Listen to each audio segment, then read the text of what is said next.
Isa ang bandang Crazy Town sa mga bandang gumawa ng ingay noong panahon ng kasagsagan ng kasikatan ng new metal. Kung mahilig ka sa musika, siguradong hindi maaaring hindi mo narinig ang kanilang #1 single na Butterfly. Isang kantang minsan ay naghari sa tuktok ng Billboard 100 at sigurado na naging parte ng masayang kabataan ng marami sa atin. Pero ano nga ba ang nangyari sa bandang ito? Bakit tila ba para silang bula na basta na lang nawala? Bakit nga ba hindi sila naging kasing successful na katulad ng kanilang kasabayang mga banda? Ano nga ba ang dahilan ng bigla ang pagkamatay ng kanilang bukalista? Pag-usapan natin at alamin ang masalimuot na kwento ng minsan ay sobrang sikat na banda na basta na lang nawala sa eksena at nabaon na lang sa limot. Pero bago ang lahat ay inaanyayahan muna kita mag-subscribe at i-like na din ang videong ito bilang suporta sa ating channel. Maraming salamat mga idol. Ipinanganak si Seth Brooks Binzer o mas kilala sa kanyang alias na Shifty Shellshock sa Los Angeles, California noong August 23, 1974. Ang ama nitong si Roland Binzer ay kilala bilang gumawa ng album covers at naging direktor ng bandang The Rolling Stones sa kanilang performance film noong 1972 na Ladies and Gentlemen, The Rolling Stones. Sa kanyang murang edad ay lumipat ang kanilang pamilya sa Boston pero muling bumalik sa Los Angeles sa kanyang edad na 12 taong gulang. Sa mga panahon na yon ay doon nagsimula si Seth na matutong magsulat ng mga kanta at mag-rap. Katunayan mga idol ay naging bahagi ito ng West Coast hip-hop scene at naging isa sa mga kilalang graffiti artist na kalimitan nga niyang target ay sa Westwood Village at sa Hollywood. I got into all the biggest graffiti crews because no one could believe what I would climb up into and write on. I was like a monkey. I would climb onto the tallest buildings. Doon niya nakilala at naging kaibigan sina Scott Kaan at Alan Daniel Maman na mas kilala bilang The Alchemist na naging daan kung bakit sa edad na 15 taong gulang ay naging miyembro siya ng hip-hop group na The Wooligans. Naranasan nilang mag-tour kasama ang bandang Rage Against the Machine na noong mga panahon na yon ay nagsisimula pa rin lamang. Doon na rin niya nakilala si will.i.am na kilalang miyembro ng Black Eyed Peas. Nakuha niya mga idol ang kanyang alias na Shifty Shellshock dahil na rin umano sa kanyang pagiging utak kriminal at pagiging isang kilalang shoplifter. I've always been dodgy. When I was younger, I was a shoplifter and then a graffiti artist. Bukod dito ay naranasan din ni Seth na maging most wanted sa LA dahil sa kanyang mga aktibidad sa mga bagay na may kinalaman sa droga. Kaya masasabi natin kahit anong ganda ng reputasyon ng kanyang mga magulang ay mas naging malaking impluwensya pa rin sa kanya ang mga nakikita at nakakasalamuhan niya sa kalsada. Sa kabilang banda naman ay si Brett Mazur na mas kilala naman sa kanyang alias na Epic. Anak ito ng dating manager ng sikat na singer na si Billy Joel. Sa murang edad nito ay nakikitaan na ito ng pagiging henyo sa musika. Katunayan mga idol, sa edad nga lang na 13 taong gulang ay nakabili na ito ng sariling turntables. Sa murang edad na yon ay kumikita na ito bilang isang DJ at kalaunan ay nagkaroon na rin ng production company sa pamamagitan ng kanyang pakikipagtrabaho at pakikipagtulungan sa mga taong doble o triple ang edad sa kanya. Doon ay nakatrabaho niya ang hip-hop group na Blood of Abraham na minsan ay nakapag-collaboration sa noon ay nagsisimula pa rin lamang na Black Eyed Peas. Kaya si will.i.am mga idol ang nagpakilala kay Brett sa kaibigan nitong si Seth na dahil nga rin parehas sila ng hilig sa musika ay mabilis silang nagkapalagayan ng loob at nagkasundong magtambal bilang The Brimstone Sluggers. Hindi naman naging maayos ang banda dahil na rin sa matinding pagkakalulong nila sa ipinagbabawal na gamot. Nakakagawa lang sila noon ng isang kanta sa loob ng 3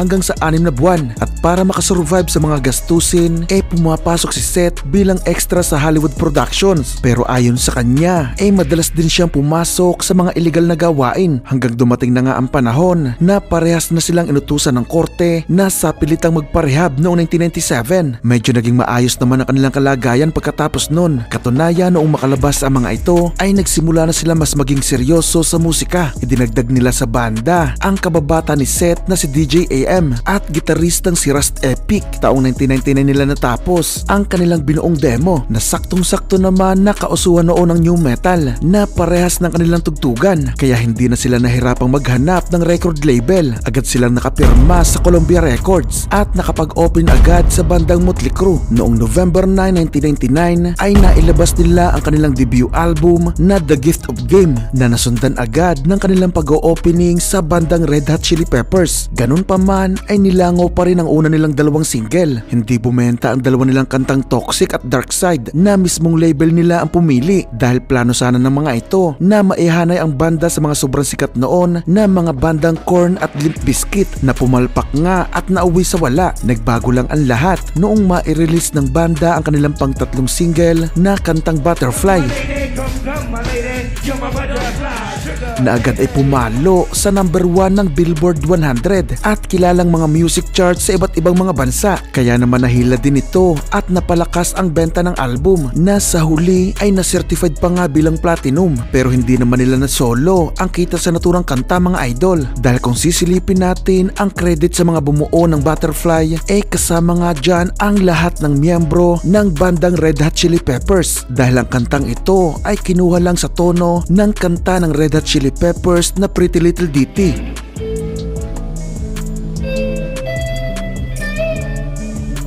So kahati ng Crazy Town ang bandang Red Hot Chili Peppers sa royalty ng naturang kanta. Ang problema pa dahil na nga rin sa tagumpay ng naturang kanta ay patuloy na silang kinakalampag at hinahanapan ng kanilang record label ng kasunod o follow-up na kanta na may hawig dito ang tono. Kaya naman nakaramdam noon ng matinding pressure ang banda, na alam naman natin mga idol na hindi na talaga sila nagkaroon pang muli ng nag-hit pa ng mga kanta. Sa pangalawa kasi nilang album na Dark Horse na na-release noong November 12, 2002 ay nabigo silang abutin ang ekspektasyon ng kanilang record label. Kaya naman para silang basang sisiw na iniwan sa gitna ng ulan, as in pinabayaan na sila mga idol ng Columbia Records at wala nang ginawang kahit anong promotion sa album. Ang masakla pa ay mas pinili pa ng kanilang management na mas mag-focus na lang kay Shania Twain. Kaya naman nauwi na yon sa breakup ng Crazy Town noong 2003. Nag-focus muna sila sa kanilang mga projects, pero kasamaang palad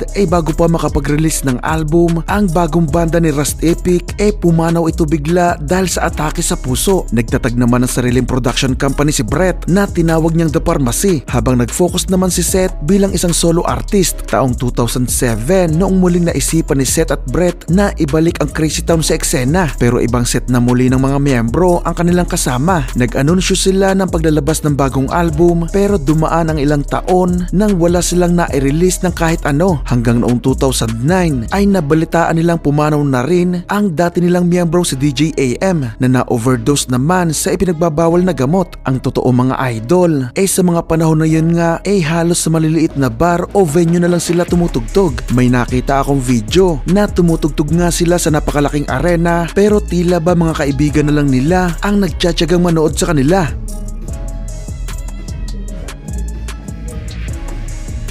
Tapos sobrang tindi na talaga ng addiction ni Seth noong mga panahon na yon, na dumating pa nga sa puntong nakoma na ito noong 2012. Pero kahit ganon, hindi pa rin naman ito nagbago noong magising at makarecover. Walang nagawa ang mga programa na sumubok na baguhin si Seth at ilayo sa mga masasamang bisyo nito. Muling nagpatuloy ang banda at nakapag-release pa nga ng pangatlong album na The Brimstone Sluggers noong August 28, 2015 na naglalaman ng kantang Megatron na ginamit sa theme song ng Impact Wrestling.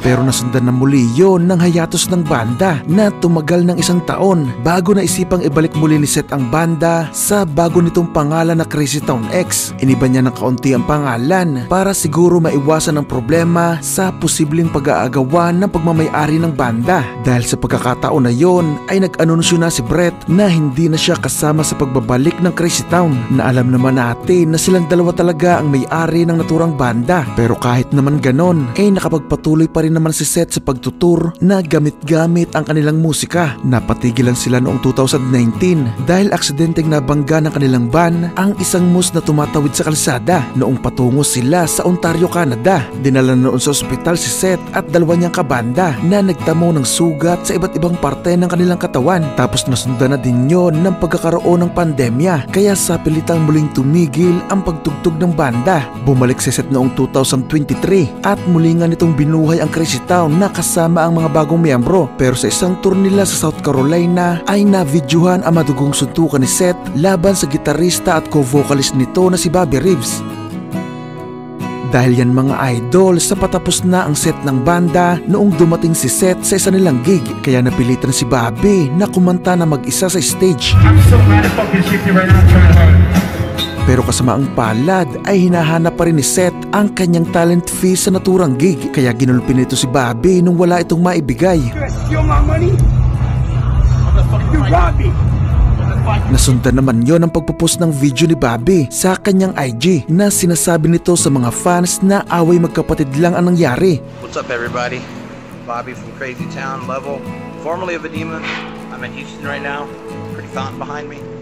Me and Chifty got in a little scuffle, but it's all good. Brothers, wanna see? Bam. There it is. No big deal. Love y'all. It's pretty cool.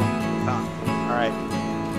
Love you, Shifty, too. All right, brother. Pero makikita sa sumunod pa nilang mga gig na mukhang nagtatalo pa rin ang dalawa, kaya naman tuluyan na silang sinipa sa tour ng kasama nilang banda na Head PE. Hindi pa doon natapos ang kontrobersya ni Seth dahil nasundan nyo ng panibagong video na makikitang tila nagwawala na naman si Seth sa isa nilang gig.